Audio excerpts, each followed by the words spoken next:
પણ આ મનુષ્ય જીવનમાં આવીને જ બંધનમાં પડ્યો.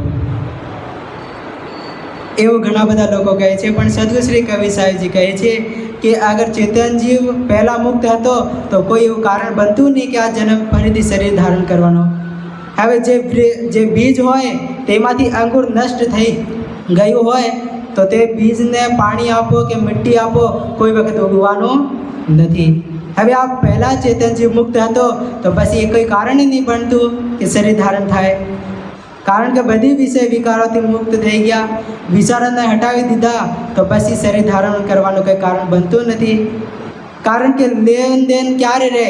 જ્યાં સુધી કર્મ અધ્યાસ બન્યા કરે, અધ્યાસ છૂટ્યો નહીં હોય ત્યાં સુધી આ ફરીથી બાર શરીર ધારણ કર્યા કરે છે.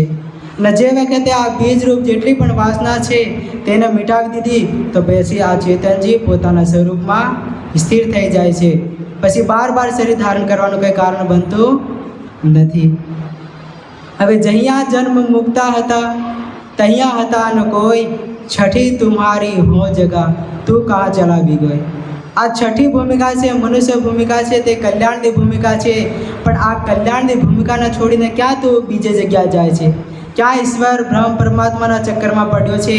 ક્યાં તમે આ જાદુ ટોના ટોટકાના ચક્કરમાં પડ્યા છો? કારણ કે એવી કોઈ વસ્તુ નથી જેનાથી આપણે કલ્યાણ થઈ શકે કે કલ્યાણ કોઈ કરી શકે.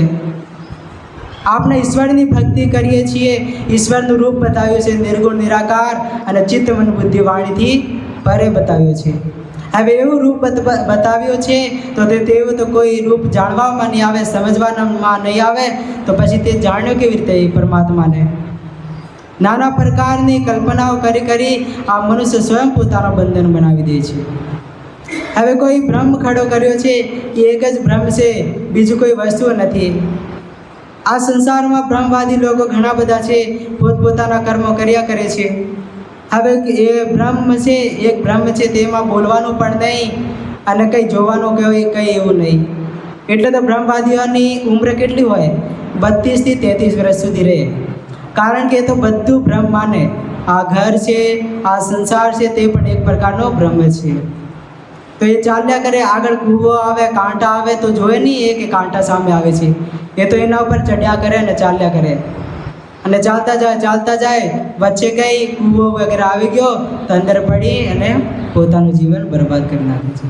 હવે બ્રહ્મને પ્રાપ્ત કરવાની એ કલા બતાવે છે કે પોતાના બ્રહ્માંડમાં ધ્યાન લગાડો અને બ્રહ્માંડમાં ધ્યાન લગાડશો તો જ્યોતિ સ્વરૂપ પરમાત્મા દેખાશે, તે જ બ્રહ્મ માની લો તમે.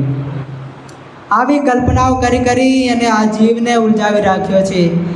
હવે સદગુરુ શ્રી કબીર સાહેબજી કહે છે આ મનુષ્યની ભૂમિકા તમે એવી રીતે વેડફી નહીં નાખો અને તમે ક્યાંય બીજી જગ્યાએ નહીં જશો. તમે પોતાનું કલ્યાણ કરો, યથાર્થ બોધ જાણો, સમજો, વિચારો અને નાના પ્રકારના જે બંધનો આપણે બનાવીએ છીએ, અધ્યાસ જમા કરાવીએ છીએ, તે અધ્યાસોને મિટાવો.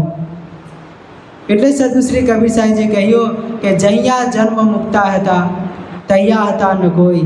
હવે જ્યારે આ મનુષ્ય ચેતનજીવ અહીંયા મુક્તની અવસ્થામાં ભૂમિકામાં છે, તે જગ્યાએ પણ આ નાના પ્રકારની માનંદીઓમાં ભૂલ્યો રહ્યો છે.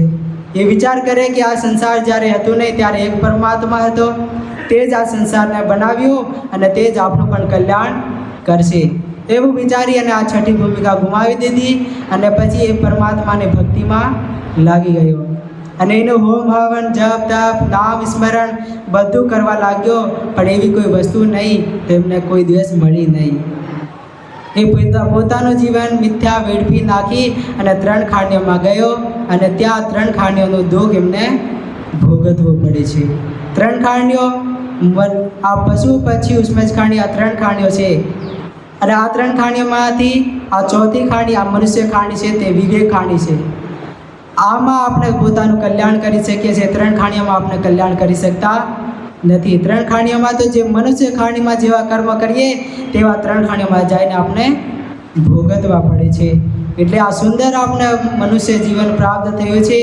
તેમાં આવી અને સત્સંગ ભક્તિ દ્વારા પોતાનું અંતઃકરણ શુદ્ધ કરવાનું છે, પોતાનું સ્વરૂપ જાણવાનું છે કે અમે કયા બંધનમાં છીએ અને આ બંધનથી આપણે કેવી રીતે મુક્ત થશું અને એનો ઉપાય શું છે તે જાણી અને પોતાનું જીવન કલ્યાણમય, સુખમય, શાંતિમય બનાવવાનું છે. બોલીએ શ્રી સદગુરુદેવ કી જય.